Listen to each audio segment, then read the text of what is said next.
So I've got good news and I've got good news. The first good news is we're 3 months in with the Halo 3 collar, third generation of the Halo collar. The second good news is it works just like it did in the first month and the second month. So it's doing pretty good. Excellent battery life, solid fit on my dog. The GPS is improving over time, and that's something I'll touch on here in a minute. I'll also touch on the fence drift and some functionalities with the beacon that I've discovered that have been pretty convenient too. So I wouldn't really consider this a review so much as kind of an overview of what I think of the Halo collar over the last 3 months and whatnot. But first and foremost, the battery life.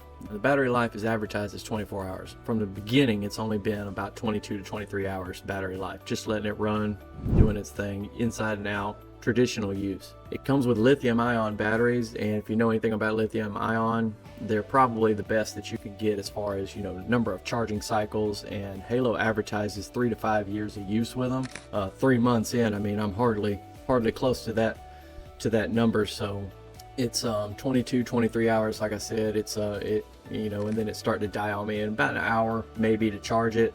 So the battery has been pretty much the same from over the course of 3 months. As far as the fit, I mean, this thing's pretty strong. It's not going anywhere. Fits well on my Doberman Aries. I think I mentioned in one of my previous reviews that it kind of slides around on his neck some. I mean, that's just a given because you got to leave about 2 inches of not 2 inches, 2 finger widths in between the collar and the nape of his neck. It's front heavy. It's got this it's got the heavy part up front here, the light part out back, so obviously it's gonna swing around a little bit on his neck. I mean, that's just unavoidable, but other than that, it's a good solid fit. It never comes off of his head. The improving GPS, now that's something that's interesting, and we're gonna take it outside here in a minute and I'll show you exactly what I'm talking about, because that covers one of the questions I see repeatedly about the GPS signal. People getting false alarms and stuff when the dogs come into the house, or when they're in an area where they shouldn't, it shouldn't be an issue, and they're getting false notifications, and the collar's vibrating or whistling or whatever you got it set on. It's going off and it shouldn't be. I'll cover that. I'll take it outside. I'll take everything outside. We'll show you how that works and how to improve the GPS over time. Basically through a kind of pseudo calibration phase thing. It just takes a little bit of time, and fence drift has been an issue from the very beginning, but honestly, I own a SpotOn and I own a Halo 3 collar, and the fence drift is something that you get with both of them. SpotOn's got the forest mode, the Halo does not. The forest mode, it's great with the SpotOn, but it doesn't stop the fence drift. The fence drift's just a natural thing with the GPS you're dealing with. And when I say fence drift, for the uninitiated, that's basically, your fence, the invisible fence that you draw from the beginning. It may shift in and out 2 or 3 feet from time to time, and like I said, that's pretty natural, but it's not something you want affecting you when you walk inside the house. And you don't want to get false alerts, false notifications or whatever every time the dog comes inside. But I've also got a secondary method that I figured out that through the beacon, something else I'll touch on here in a minute. But the improving GPS has been fantastic. It's gotten better and better over time, and we're no longer really dealing with any kind of false alarms or alerts, whatnot. In the very beginning, I had that issue a little bit, and I think I touched on it in a previous review where I redrew my lines a little closer to the house, and I also purchased a second beacon and used the second beacon because the beacon does more than just keep the dogs out of a certain bedroom in the house. And what its secondary function is, it deactivates the collar, and it's spherical.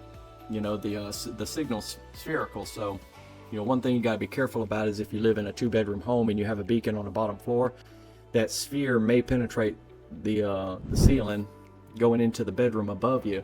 So that might be an issue for some people, but we don't live in a 2-story or 2-story home, so it's not something we have to deal with. But since the beacon deactivates the collars, what I like to do is take the second beacon and set it by the sliding glass door, because satellite signal travels directly through the windows, and I mean it's a lot more difficult, obviously, for it to penetrate tree canopy and the walls of the house. We have a brick home, but the sliding glass is a different issue. It penetrates right through it, so even when the dog's coming inside, that GPS signal's still kicking in high gear. And what I did was I just situated one of the beacons on the top of the curtain there for our vertical blinds, and just leave it up there, and it deactivates the collar as soon as they walk in within that sphere. But obviously, once they're deeper inside of the house where they normally hang out, it's no longer an issue getting any kind of false notifications. So that was an interesting discovery, and the longer I've had it, the more I learn about new things here and there, but mostly what you get is a lot of complaints about false alerts, and I don't think that should be an issue that's detrimental towards the collar. Now, there are obviously things that I don't like about the collar that I've touched on in my previous review. I think one of the main things is the false alerts when dog's coming inside and the collar's still going off inside.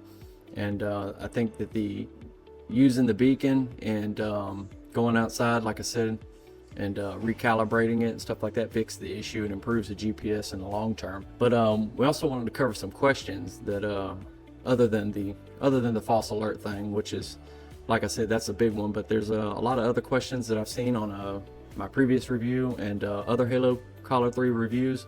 One of those was, does it fit all dogs? And the simplest answer is no, it doesn't. For the most part, it's going to fit all dogs, but Halo, on their own website, they say if you have a dog that's less than 20 pounds, it's probably not going to fit your dog. It's a big collar. I'll show you. This piece here can only turn in so much, so when you get down to a dog of that size, it's just not going to squeeze shut anymore, and it's going to be too big for their head and it'll fall off. So I think it's 20 or 20.5 pounds is what Halo recommends as far as not going below that weight limit or that size of dog. So mini poodles, your little toy poodles, little chihuahuas and stuff need not apply. The magnetic charging port, I see a lot of questions about that, how effective it is. As far as an instrument just to charge your collar, it's fantastic. But I think that I've mentioned over the last 3 months in my previous review and my Halo 3 versus SpotOn collar comparison, that one thing I don't like about the little magnetic charger is its size. If you can see here, I've pointed to this before, it's very, very tiny. And it comes with the collar. It's not something you have to buy separately. But what I do to mitigate that is to simply plug it into the USB cable, and I dedicate that cable to charging and nothing else. Put the magnet on there and it stays on there like it's part of the cable.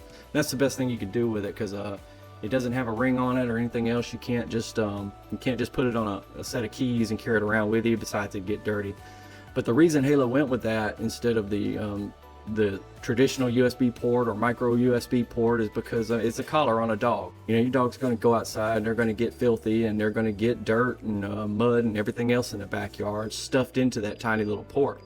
So the magnetic charger, which just snaps on really easily, doesn't have an ingress for all that dirt and mud and whatnot that they're going to get into out there. So you don't have to worry about it clogging up and blocking your ability to charge the collar. Another question I see a lot is if the app is available for iOS and Android.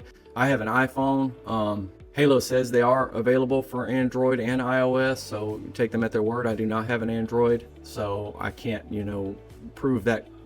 I can't give you concrete proof that it works on an Android, but Halo says it does, so I trust them as far as that's concerned, and it works great. The app works great on my iPhone device. I also use it on my iPad and my secondary iPad, so all three of those devices have the app on there. And kind of a branch off question we see a lot is if it works on if it'll work on multiple phones. And as long as you're on the same account, it'll work on as many phones as you want to put on it. As long as you're signed in to the same account on each phone or each device, it doesn't matter really how many you have, it'll work on all of them. So that's not an issue either. Another question I see a lot of is how big can you build the invisible fence? A Halo invisible fence is, it's huge. I think it's 1,200 square miles. I mean, it's 780 acres. I mean, if you live on a farm or something and you have that kind of property, I mean, more power to you. That will definitely do the trick. 780 acres is a lot of territory. That's for a single invisible fence. Now you can't build a fence or an invisible fence inside of an invisible fence. but you can make an invisible fence that large and it will function for the Halo 3 collar. Now I can't speak to the accuracy of such a size, and it's a huge fence when you think about it. You know, honestly, even if you're getting into the 5 or 6 acres, that's a huge fence. We live on about 1 acre of property, and the invisible fence works just fine here, especially after a little bit of tinkering here and there, and what I talked about before. It works just fine at that size. So 780 acres. If you've got that many acres in your backyard, I mean, it'll cover it. Another question we see a lot is with the cell service. Some people, they don't necessarily have cell service, or they don't have the kind of cell service that'll work with the Halo. Now Halo says that it's universal, but you know, some people get those prepaid minutes and whatnot, and that's the extent of their cellular service. And according to Halo, you don't have to worry about that. It also works on GPS, it works on Wi-Fi. So as long as you got Wi-Fi in your house, or even if you just got GPS outside, it should work just fine as far as setting up your invisible fences and tracking your dog's location and whatnot. I also see a lot about the static shocks. Now I've said repeatedly, you know, with the SpotOn and the Halo and my previous Halo only review, that I don't personally use the static shocks. A lot of people, they see that static shock thing on there and they get upset about it, and understandably so. You know, it's a negative reinforcement, and you know, most of the time the dog doesn't know why it's being shocked. It's just being shocked, you know, which is, I think it's cruel punishment, and I don't personally use it on mine. The thing about the Halo is you don't need the static shock. You got like hundreds of prompts on there that you can use, from whistles to your own voice to Caesar Milan's voice, to vibration. You got all kinds of stuff on there that you can use and work with your dog to train your dog to not go through the invisible fence without using static shock. Last but not least, one of the biggest questions I see too is about the monthly subscription thing. Now, to me, that's another con about the Halo 3. Well, all of the Halos really, because they're all the same as far as subscriptions are concerned. With the SpotOn, you don't have to have a subscription just to use the invisible fence area and keep your dog inside the yard. You don't need it. But with the Halo, you need it to do anything. I mean, whether you got the app on your phone, you know, the collar on your dog, I mean, it might as well be a brick to weigh down your papers, a paperweight. You can't do anything with it without the Halo subscription. Fortunately, the Halo subscription is, you know, $5.99 a month for the basic, and that's really all you're going to need. That's all I have. But you do have to have it, otherwise it's not going to function for you. You can't utilize any of the features on it. It is what it is. You know, I guess the trade-off would be that it's half the price of the SpotOn. SpotOn's $1,295, I think. The Halo 3 is $795. So, you know, you're getting half off, but in the long term, you'll spend a little bit more money on your monthly subscriptions because you got to have them. With that being said, we take this outside and we'll show you what I mean about improving the GPS on here and how it works and how it helped me out. So basically what I was talking about earlier was coming out here and calibrating the collar. Now I'll show you how exactly that's done through the screenshots and whatnot from the actual app. But basically all you're doing is walking around outside and just occasionally shake it. And whenever you do that, it activates the GPS, kind of updates itself with its latest positioning, and you continue to do that all around the yard, and it basically comes up with a general map of your area and your location and keeps it tracked better that way. I guess that's the best way of explaining it, and it'd probably be better to just kind of see it on the screenshots when I pull those up next. And basically you just come out here and do that. You don't put it on the dog necessarily, because you need to shake it, give it a good shake every now and then, and the dog may not be doing that. So I don't know if you could hear it whistling and beeping there, but it's doing its thing. So that's what you got to do to recalibrate it, and over time it will improve the GPS. This is what I was talking about as far as recalibrating your dog collar, your Halo 3 collar, and improving the overall GPS over time. All you have to do is get into your settings. You select your dog's collar, or the one that you want to recalibrate, and you should have an advanced settings menu at the bottom, and that will take you to your GPS. And from there, you do the thing I was talking about, walking around in your backyard and shaking the collar around. As you can see here, they're telling you that the compass will calibrate itself during the system reconfiguration, that it performs ever so often. That's where the shaking comes in. When you go outside and you're walking around and you shake the collar every so often, you can watch the GPS, the aerial view map on your phone, and see it calibrating to your position. And as you're watching that, you want to make sure that it's locking in on your position each and every time.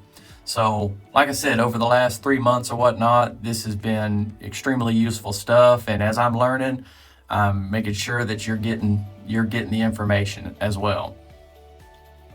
Now the rest is, this thing is just loaded with settings, or not settings, help menus. I mean, onboarding videos, video tutorials, the entire owner manual.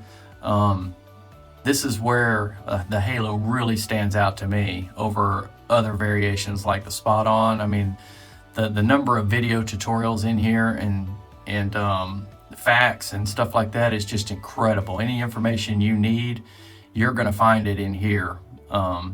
Either that, or you can literally do a video call. That pretty much wraps things up as far as the Halo 3 collar. I think after 3 months of use, that it's still going strong, and it's improving in a lot of ways, especially with the GPS recalibration and improvement.